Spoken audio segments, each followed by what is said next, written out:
Hey everyone, Ash here with the Better Than Yesterday blog. Okay, so what does filing a tax extension really accomplish?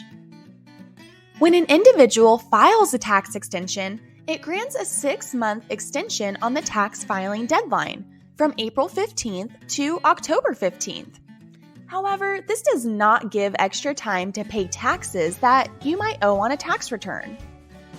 So why would anyone want to extend their taxes? Wouldn't you want to just get it over with? Well, in some cases, you have to file an extension. In most situations, the taxpayer is still waiting on certain documents to come in. But let's look further into the pros and cons of filing a tax extension. So remember when I said that this does not give you extra time to pay taxes that you might owe?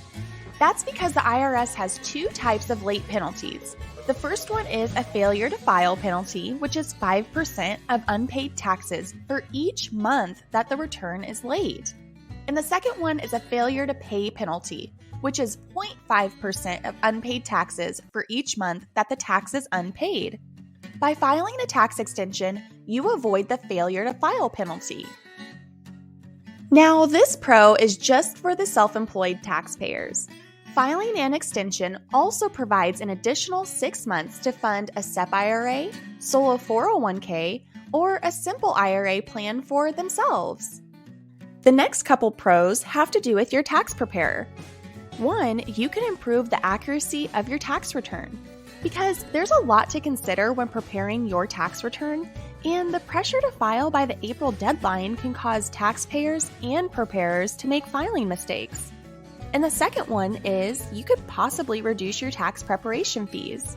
Some tax firms and even tax software have the ability to raise preparation fees as the April deadline approaches and drop the fees during the slow months.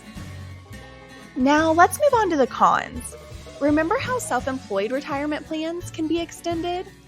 Well, unfortunately, traditional IRA and Roth IRA contributions are still due by the original tax deadline, even if you file an extension.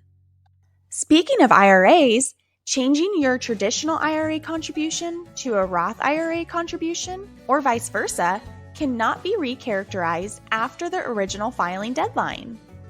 And lastly, you might confuse the IRS. For instance, if you file an extension and then find out later that you really don't have to file a tax return, you should still file anyways, because you don't want to confuse the IRS and open the door for a tax audit. Make sure to always consult your tax professional on your individual situation. Stay informed this tax season with tax tips from the Better Than Yesterday blog.